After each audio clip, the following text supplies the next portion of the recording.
درود بر شما. حدس میزنم تا قبل از دیدن این ویدیو کلی توی اینترنت راجع به نظام ملی نوآوری سرچ کردید و با تعاریف گنگ و مبهم مواجه شدید. من محمد موسوی با راهنمایی استاد عزیزم آقای دکتر پوربصیر توی این ارائه میخوام نظام ملی نوآوری رو به ساده ترین شکل خدمتتون ارائه بدم.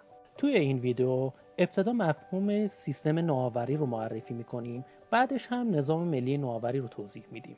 بعد از اون نظام ملی نوآوری تو کشورها رو با هم مقایسه میکنیم و در انتها هم تاریخچه و وضعیت کنونی نظام ملی نوآوری توی ایران رو بررسی میکنیم.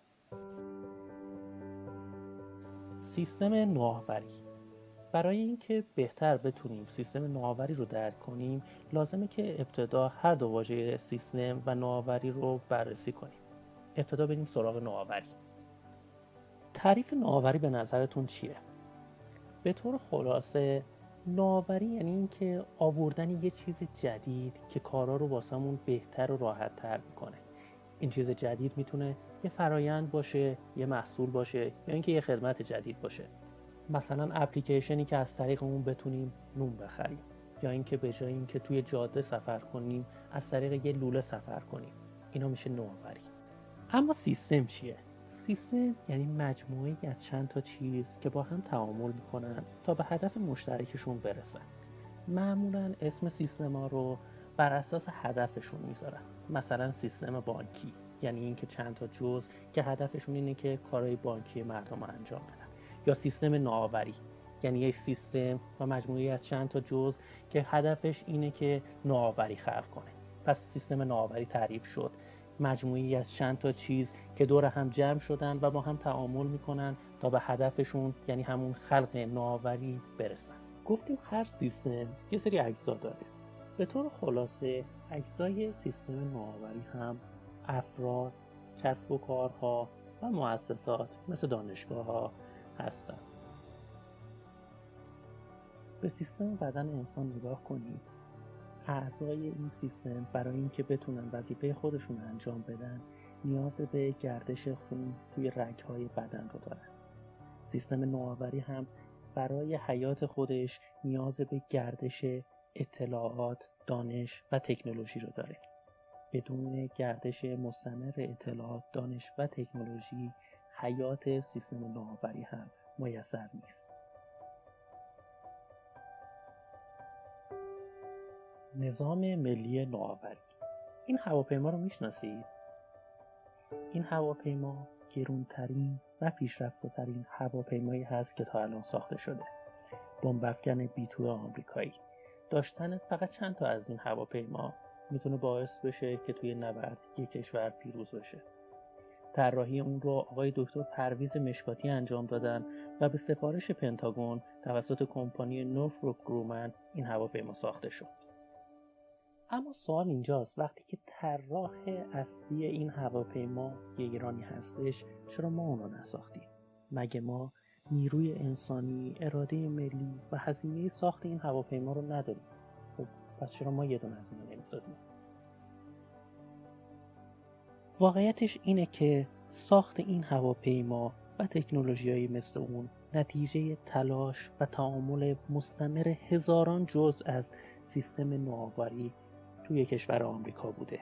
یک سیستم نوآوری که مختص به مرزهای آمریکا بوده و تونسته به این نتیجه نوآورانه برسه. با این مثال میتونیم نظام ملی نوآوری رو تعریف کنیم. نظام ملی نوآوری یه سیستم نوآوری هستش که اجزای اون محدود به مرزهای جغرافیایی یک کشور هستن. مثلا نظام ملی نوآوری آمریکا یا نظام ملی نوآوری ایران. محققین این حوزه هم هر کدوم تعریفی رو واسه نظام ملی نوآوری ارائه کردن.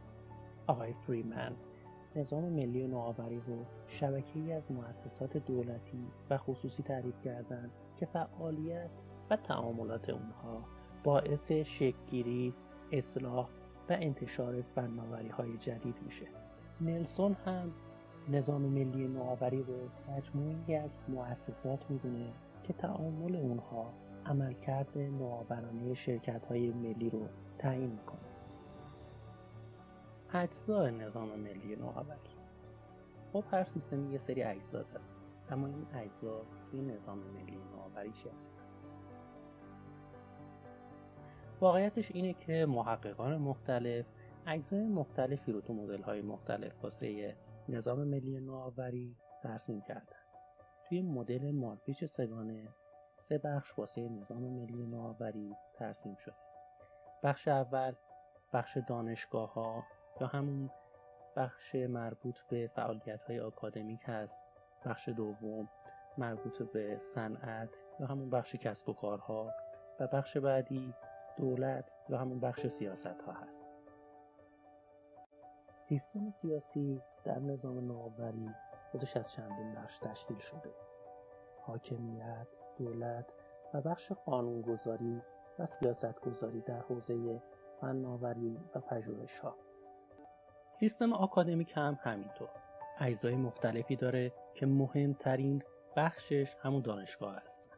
اما نباید از نقش پژوهش‌های عمومی هم غافل شد. به عنوان مثال یک پزشک ایتالیایی توی آزمایشگاهی که توی خونه‌اش راه انداخته بود یه سری پژوهش‌ها رو انجام داد که به خاطر این پژوهش‌ها در سال 1986 تونست جایزه نوبل رو از آن خودش کنه.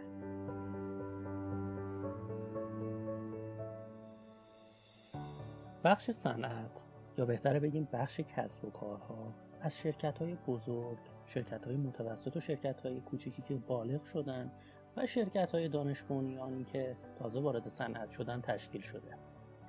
این بخش 2 وظیفه اصلی داره. یکی این که ببینیم مشتری اصلا چی میخواد که واسه اون یه نوآوری ایجاد کنه. یکی دیگه هم این که اون نوآوری که در نهایت ایجاد شده رو به مشتری عرضه کنه. اینایی که گفتیم اجزای نظام ملی نوآوری بود. اما یه مشکل این وسط هست.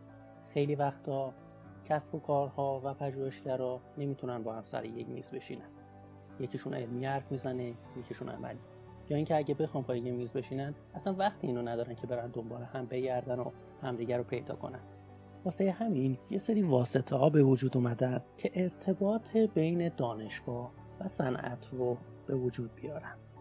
توی این بخش دفتر ارتباط با صنعت دانشگاه ها، بخش آرندی شرکت ها، پارک های علم و فناوری یا حتی شتاب دهنده ها حضور دارن. نهایتاً تعامل بین این بخش ها و ارتباط بین اونها و گردش آزاد اطلاعات، دانش و تکنولوژی بین این بخش ها میتونه منجر به وجود اومدن یک نظام ملی نوآوری کارا بشه. این بود خلاصه ای از تمام موارد پیچیده‌ای که درباره نظام ملی نوآوری گفته میشه.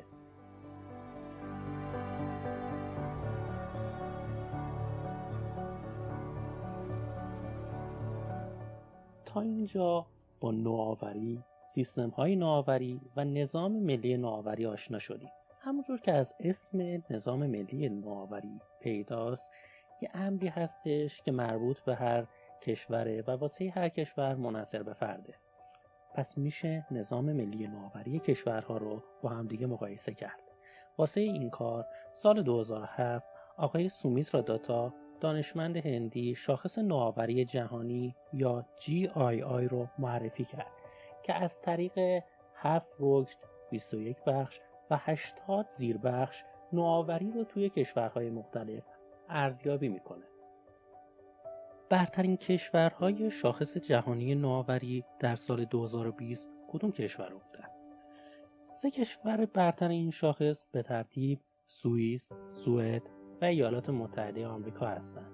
با نگاه به ادامه لیست کشورهای برتر، کشورهای اروپایی دیگه رو می‌بینیم که در کنار سنگاپور و کره جنوبی از قاره آسیا در لیست 10 کشور برتر از منظر نوآوری قرار گرفتن. اما نکته مشترکی که بین این 10 کشور وجود داره اینه که هر 10 تا این کشور جزو کشورهای با درآمد سرانه بالا محسوب میشن. واسه همین توی یه دسته‌بندی دیگه کشورها رو بر اساس میزان درآمد سرانه‌شون هم مورد بررسی قرار دادن. توی کشورهای با درآمد بیشتر از متوسط، متوسط و پایینتر از متوسط به ترتیب کشورهای چین، ویتنام و تانزانیا بهترین جایگاه رو کسب کردن. نکته مهم اینه که ایران توی این دسته‌بندی جزو کشورهای با درآمد بالاتر از متوسط قرار گرفت که جزء هیچ کدوم از 10 کشور برتر گروه خودش نبود. همچنین این شاخص کشورها رو بر اساس حوزه جغرافیایی که توش قرار گرفتن به 7 گروه تقسیم بندی کرده که ملاحظه می‌کنید در هر گروه برترین کشورها چه کشورهایی بودن.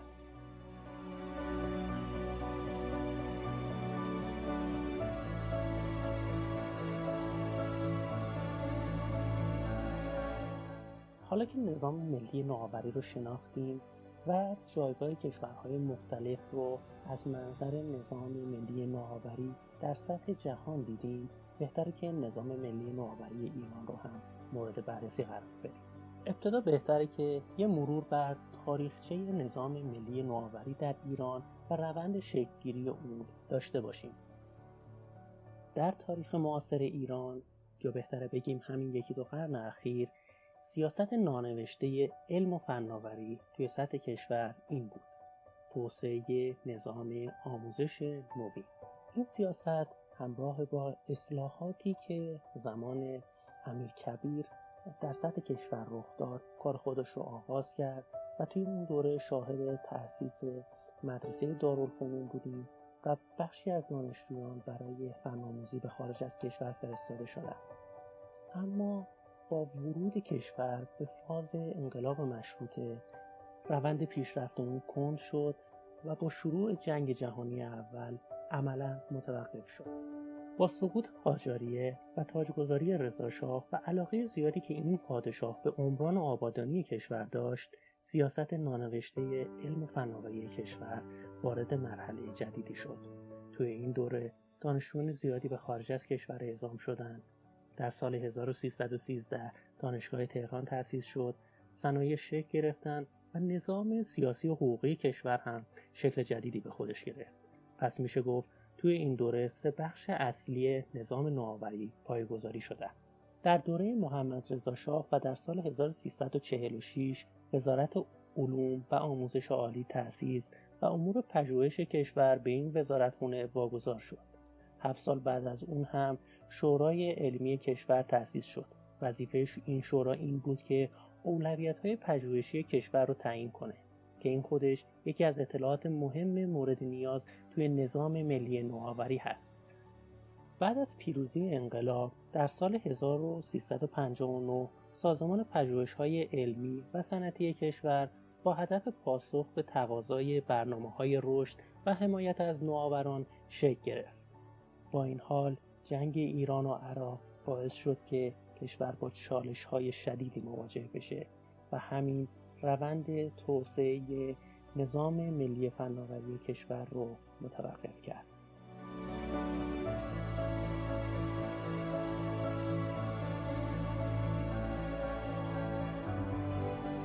با پایان جنگ و شروع دوران سازندگی، نظام ملی نوآوری هم طی 3 موج توسعه یافت. موج اول بین سالهای 69 تا 79 بود و تمرکزش بر توسعه آموزش عالی توی سطح کشور بود. توی این دوره تحصیلات تکمیلی گسترش یافت. مؤسسات آموزشی پژوهشی زیادی تأسیس شدند. انتشارات علمی توی کشور افزایش پیدا کرد. دانشجویان روز به روز بیشتر می شدن. مقالات بین المللی که توی کشور چاپ می شد روز به روز افزایش پیدا می کرد و شاهد رشد مؤسسات پژوهشی بودیم. موج دوم بین سالهای 79 تا 89 شکل گرفت. تمرکز این موج توسعه پژوهش و فناوری‌های نوظهور بود. توی این موج فاکتورهایی که توی موج اول رشد می‌کردن همچنان به رشد خودشون ادامه دادن و همچنین شاهد تأسیس نهادهای سیاستگزار در حوزه فناوری بودیم. پارک‌های علم و فناوری توسعه پیدا کردند، مراکز رشد توسعه پیدا کردند، شاهد تأسیس مراکز تجارت‌سازی دستاوردها بودیم و قوانین و اسناد بالادستی در حوزه نوآوری و فناوری هم تصویب شدند. و در موج سوم که از سال 1389 آغاز شد و همکنون هم داخل اون قرار داریم، تمرکز بر گذار به سمت اقتصاد دانش بنیان و اقتصاد مقاومتی هست. توی این دوره شاهد تصویب قوانین حمایتی از نوآوری بودیم. تصویب نظامنامه پیوست فناوری در قراردادهای بین‌المللی رو داشتیم. شتاب دهنده‌های نوآوری توی این دوره تأسیس شدند. صندوق‌های نوآوری و شکوفایی هم توی همین دوره بود که تأسیس شدند. توی این دوره تعداد شرکت‌های دانش بنیان فعال توی کشور به شدت رشد کرد و همینطور صندوق‌های پژوهش و فناوری هم تعدادشون روز به روز افزایش پیدا کرد. همه سیاست‌های درست و غلطی که از زمان امیرکبیر تا به امروز در رابطه با نظام ملی نوآوری توی سطح ایران گرفته شد، نهایتاً ایران رو توی جایگاه 67م شاخص GII از بین 131 کشور قرار داد. در 7 رکن این شاخص در بخش نهادی ایران در جایگاه 120، در بخش سرمایه انسانی در جایگاه 46م، زیرساخت‌ها جایگاه 69م، پیچیدگی بازار جایگاه 108، پیچیدگی کسب و کار جایگاه 112، خروجی فناورانه جایگاه 59 و در خروجی خلاقانه جایگاه 48م جهان قرار گرفت.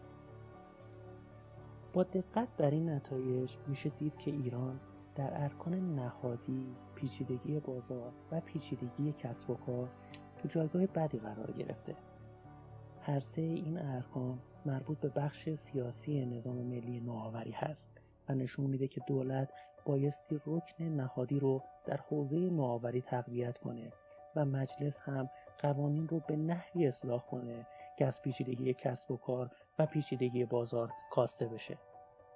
در بخش زیرساخت‌ها ایران در میانه جدول رده‌بندی کشورها قرار گرفته. در بخش سرمایه انسانی و خروجی خلاقانه ایران جزو 1/3 برتر کشورها هستش. همین نشون میده که باید به پتانسیل‌های سرمایه انسانی ایران و همچنین خروجی‌های خلاقانه‌ای که ایجاد میکنه توجه بیشتری داشته باشیم که بتونیم از اونها توی نظام ملی نوآوریمون به نحو احسن استفاده کنیم. خب امیدوارم که تونسته باشم یه دید کلی نسبت به نظام ملی نوآوری خدمت شما عزیزان ارائه داده باشم. در انتها هم لینک لینکدین خودم رو قرار دادم و از شما عزیزان خواهش میکنم که اگر سوالی یا نقطه نظری بود منو از این طریق مطلع کنید. ممنون از توجه شما. خدا نگهدارتون.